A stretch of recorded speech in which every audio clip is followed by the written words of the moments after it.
تم پرندوں سے دل بہلایا کرو۔ سپاہ گری اس آدمی کے لیے ایک خطرناک کھیل ہے جو عورت اور شراب کا دل دادا ہو۔ یہ الفاظ اپریل 1175 میں صلاح الدین ایوبی نے اپنے چچا زاد بھائی خلیفہ الصالح کے ایک امیر سیف الدین کو لکھے تھے۔ ان دونوں نے صلیبیوں کو درپردہ مدد اور زر و جواہرات کا لالچ دیا اور صلاح الدین ایوبی کو شکست دینے کی سازش کی تھی۔ صلیبی یہی چاہتے تھے۔ انہوں نے حملہ کیا، الصالح اور سیف الدین نے ان کی مدد کی۔ صلاح الدین ایوبی نے ان سب کو شکست دی۔ امیر سیف الدین اپنا مال و متاع چھوڑ کر بھاگا۔ اس کی ذاتی خیمہ گاہ سے رنگ برنگے پرندے، حسین اور جوان رقاصائیں اور گانے والیاں، ساز اور سازندے اور شراب کے مٹکے برآمد ہوئے۔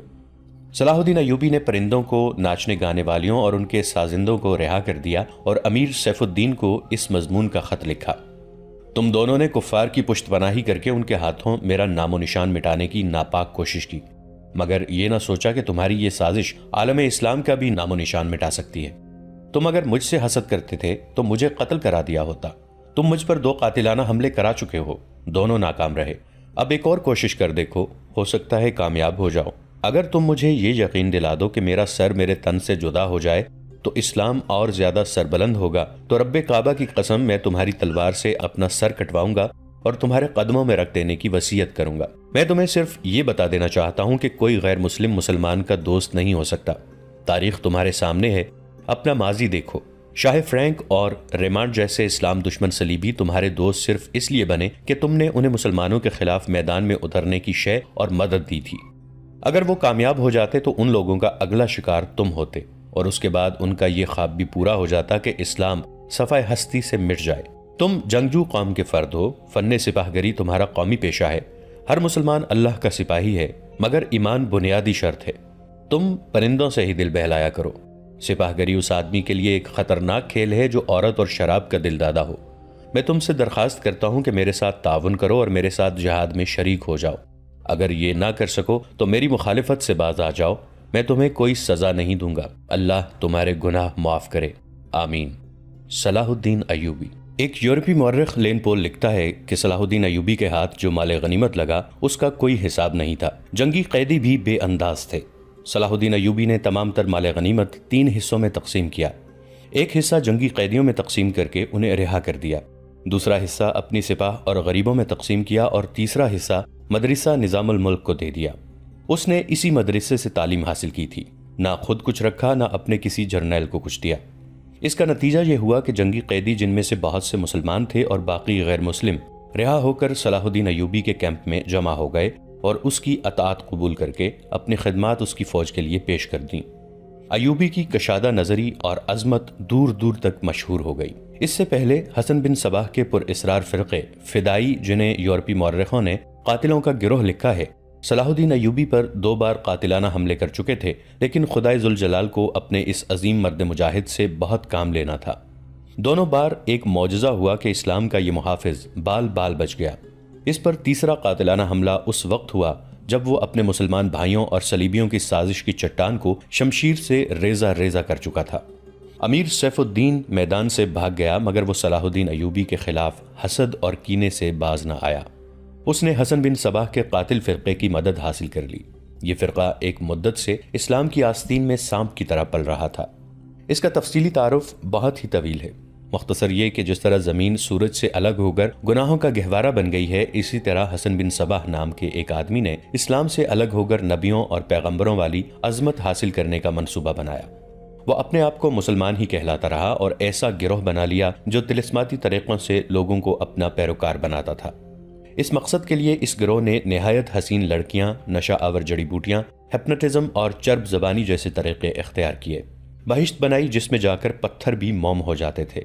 اپنے مخالفین کو ختم کرنے کے لیے قاتلوں کا ایک گروہ تیار کیا۔ قتل کے طریقے خفیہ اور پر اسرار ہوتے تھے۔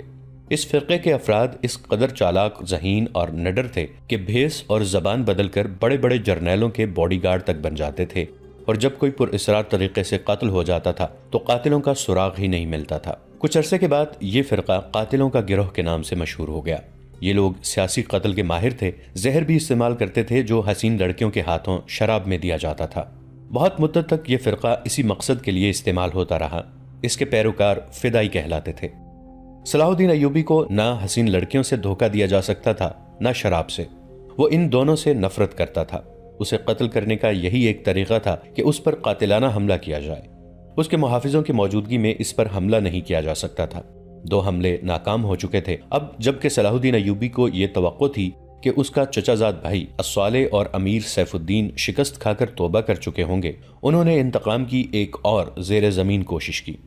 صلاح الدین ایوبی نے اس فتح کا جشن منانے کی بجائے حملے جاری رکھے اور 3 قصبوں کو قبضے میں لے لیا۔ ان میں غازہ کا مشہور قصبہ بھی تھا۔ اسی قصبے کے گرد نواح میں ایک روز صلاح الدین ایوبی اسیر جار الاسدی کے خیمے میں دوپہر کے وقت غنودگی کے عالم میں سستا رہا تھا۔ اس نے اپنی وہ پگڑی نہیں اتاری تھی جو میدان جنگ میں اس کے سر کو صحرا کے سورج اور دشمن کی تلوار سے محفوظ رکھتی تھی۔ خیمے کے باہر صلاح الدین ایوبی کے محافظوں کا دستہ موجود اور چوکس تھا۔ باڈی گارڈز کے اس دستے کا کمانڈر ذرا سی دیر کے لیے وہاں سے چلا گیا۔ ایک محافظ نے صلاح الدین ایوبی کے خیمے کے گرے ہوئے پردوں میں سے جھانکا۔ اسلام کی عظمت کے پاسبان کی آنکھیں بند تھیں۔ وہ پیٹھ کے بل لیٹے ہوئے تھے۔ اس محافظ نے باڈی گارڈز کی طرف دیکھا۔ ان میں سے 3-4 باڈی گارڈز نے اس کی طرف دیکھا۔ محافظ نے اشارے کے طور پر اپنی آنکھیں بند کر کے کھولی۔ 3-4 محافظ اٹھے اور دوسروں کو باتوں میں لگایا۔ محافظ خیمے میں چلا گیا، کمر بند سے خنجر نکالا، دبے پاؤں چلا اور پھر چیتے کی طرح سوئے ہوئے صلاح الدین ایوبی پر جست لگائی۔ خنجر والا ہاتھ اوپر اٹھا۔ عین اس وقت صلاح الدین ایوبی نے کروٹ بدل لی۔ یہ نہیں بتایا جا سکتا کہ محافظ خنجر کہاں مارنا چاہتا تھا، دل میں یا سینے میں، مگر ہوا یوں کہ خنجر صلاح الدین ایوبی کی پگڑی کے بالائی حصے میں اتر گیا اور سر سے بال برابر دور رہا۔ پگڑی سر سے اتر گئی۔ صلاح الدین ایوبی بجلی کی تیزی سے اٹھے۔ انہیں یہ سمجھنے میں دیر نہ لگی کہ یہ سب کیا ہے۔ ان پر اس سے پہلے ایسے 2 حملے ہو چکے تھے۔ انہوں نے بھی حیرت کا اظہار نہ کیا کہ حملہ آور ان کے اپنے باڈی گارڈز کے لباس میں تھا، جسے انہوں نے خود اپنے باڈی گارڈز کے لیے منتخب کیا تھا۔ انہوں نے ایک سانس جتنا بھی عرصہ ضائع نہ کیا۔ حملہ آور ان کی پگڑی سے خنجر کھینچ رہا تھا۔ ایوبی سر سے ننگے تھے۔ انہوں نے حملہ آور کی ٹھوڑی پر پوری قوت سے گھونسا مارا۔ ہڈی ٹوٹنے کی آواز سنائی دی۔ حملہ آور کا جبڑا ٹوٹ گیا تھا۔ وہ پیچھے کو گرا اور اس کے منہ سے ہیبت ناک آواز نکلی۔ اس کا خنجر صلاح الدین ایوبی کی پگڑی میں رہ گیا تھا۔ صلاح الدین ایوبی نے اپنا خنجر نکال لیا۔ اتنے میں 2 محافظ دوڑتے اندر آئے۔ ان کے ہاتھوں میں تلواریں تھیں۔ صلاح الدین ایوبی نے انہیں کہا کہ اسے زندہ پکڑ لو، مگر یہ دونوں محافظ صلاح الدین ایوبی پر ٹوٹ پڑے۔ صلاح الدین ایوبی نے ایک خنجر سے 2 تلواروں کا مقابلہ کیا۔ یہ مقابلہ 1-2 منٹ کا تھا کیونکہ تمام باڈی گارڈز اندر آ گئے تھے۔ صلاح الدین ایوبی یہ دیکھ کر حیران رہ گئے کہ ان کے باڈی گارڈز 2 حصوں میں تقسیم ہو کر ایک دوسرے کو لہو لہان کر رہے تھے۔ انہیں چونکہ معلوم نہیں تھا کہ ان میں ان کا دشمن کون ہے اور دوست کون، وہ اس معرکے میں شریک نہ ہو سکے۔ کچھ دیر بعد جب باڈی گارڈز میں سے چند ایک مارے گئے، کچھ بھاگ گئے اور بعض زخمی ہو کر بے حال ہو گئے، تو انکشاف ہوا کہ اس دستے میں جو صلاح الدین ایوبی کی حفاظت پر مامور تھا، 7 محافظ فدائی تھے جو صلاح الدین ایوبی کو قتل کرنا چاہتے تھے۔ انہوں نے اس کام کے لیے صرف ایک فدائی خیمے میں بھیجا تھا۔ اندر صورتحال بدل گئی، چنانچہ باقی بھی اندر چلے گئے۔ اصل محافظ بھی اندر گئے۔ وہ صورتحال سمجھ گئے اور صلاح الدین ایوبی بچ گئے۔ انہوں نے اپنے پہلے حملہ آور کی شہر اکبر تلوار کی نوک رکھ کر پوچھا کہ وہ کون ہے اور اسے کس نے بھیجا ہے۔ سچ بولنے کے بدلے صلاح الدین ایوبی نے اسے جان بخشی کا وعدہ دیا۔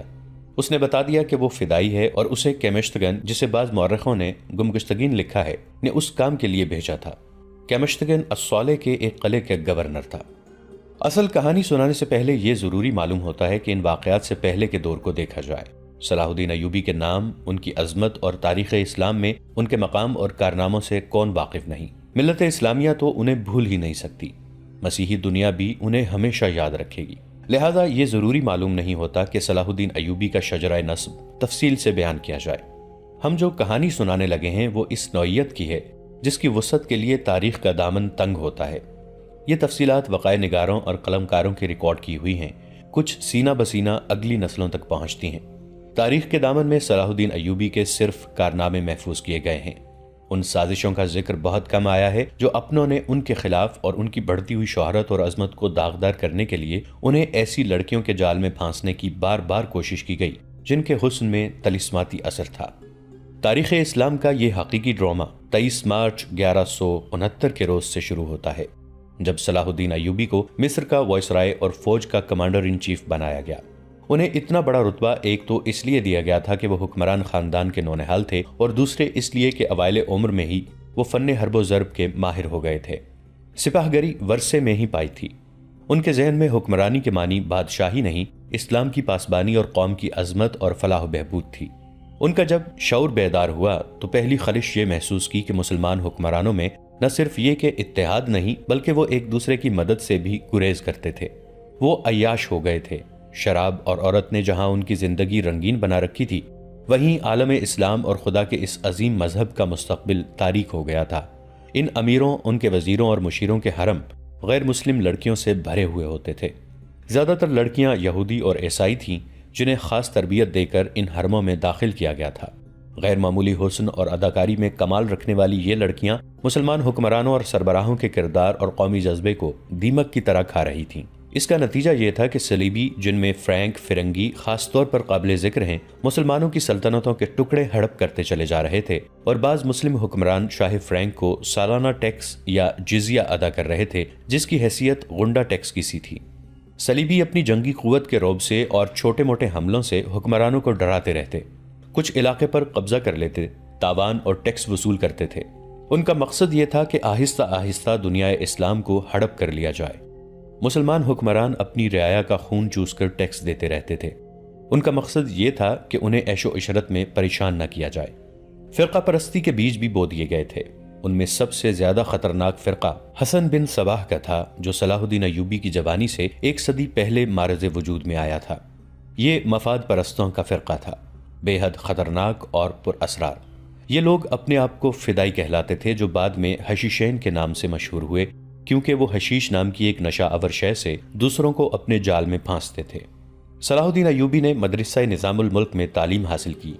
یاد رہے کہ نظام الملک دنیا اسلام کی ایک سلطنت کے وزیر تھے۔ یہ مدرسہ انہوں نے قائم کیا تھا جس میں اسلامی تعلیم دی جاتی اور بچوں کو اسلامی نظریات اور تاریخ سے بہرہ ور کیا جاتا تھا۔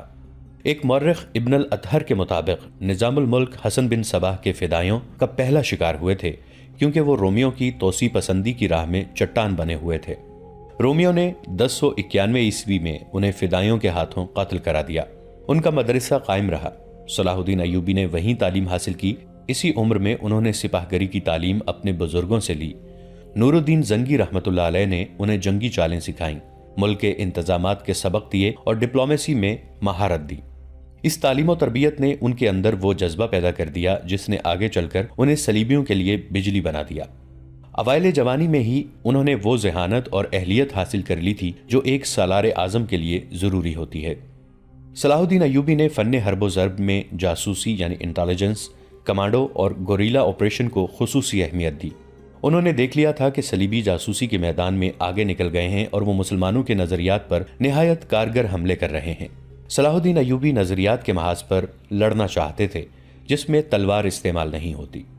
اس کہانی میں آگے چل کر آپ دیکھیں گے کہ ان کی تلوار کا وار تو گہرا ہوتا ہی تھا، ان کی محبت کا وار اس سے کہیں زیادہ مار کرتا تھا۔ اس کے لیے تحمل اور بردباری کی ضرورت ہوتی ہے جو انہوں نے اوائل عمر میں ہی اپنے آپ میں پیدا کر لی تھی۔ انہیں جب مصر کا وائسرائے اور کمانڈر ان چیف بنا کر مصر بھیجا گیا تو ان سینئر افسروں نے ہنگامہ برپا کر دیا جو اس عہدے کی آس لگائے بیٹھے تھے۔ ان کی نگاہ میں صلاح الدین ایوبی ابھی طفل مکتب تھا، مگر اس طفل مکتب نے جب ان کا سامنا کیا، اس کی باتیں سنی تو ان کا احتجاج سرد پڑ گیا۔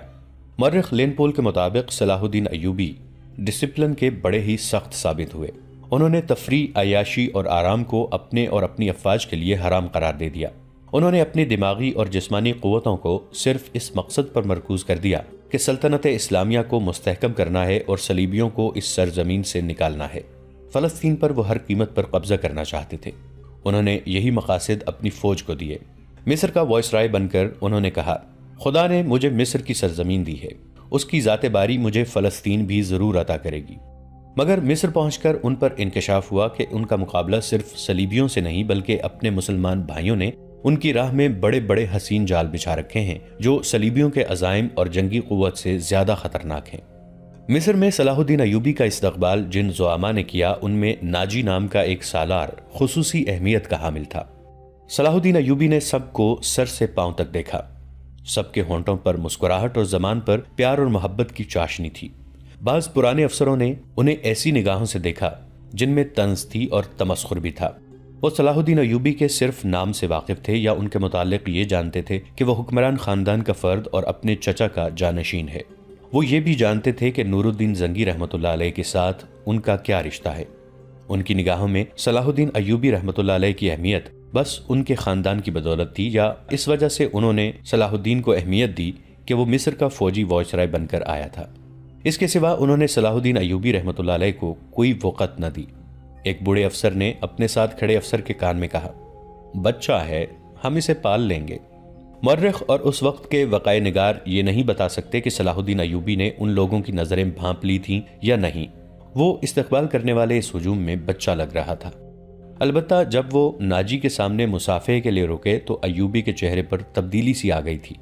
وہ ناجی سے ہاتھ ملانا چاہتے تھے، لیکن ناجی جو ان کی باپ کی عمر کا تھا سب سے پہلے درباری خوشامدیوں کی طرح جھکا، پھر ایوبی سے بغلگیر ہو گیا۔ اس نے ایوبی کی پیشانی چوم کر کہا، میرے خون کا آخری قطرہ بھی تمہاری جان کی حفاظت کے لیے بہے گا۔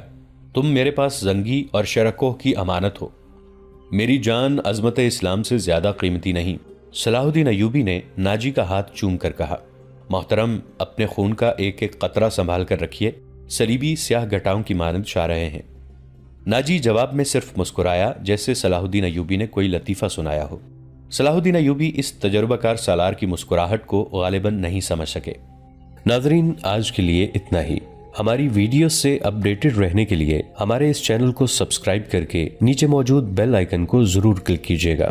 آپ کے ساتھ انشاءاللہ جلد ملاقات ہوگی اسی کہانی کی نئی قسط کے ساتھ۔ تب تک کے لیے اپنا بہت سا خیال رکھیے گا۔ ہمارا اور آپ کا اللہ نگہبان۔